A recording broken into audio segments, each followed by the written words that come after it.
I've been called in many places where people invited me to come and share the teaching, and that's how it went. Every places in the world where people were there and heard about me or called me and says, come over, we need you to teach.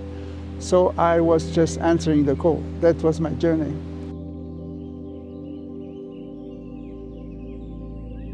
You give up everything, you receive everything.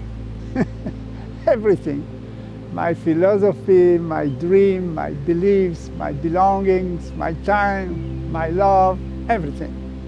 And what I got back is everything.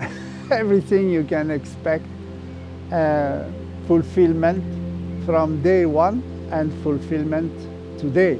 So it's extremely rewarding and rejoicing practice.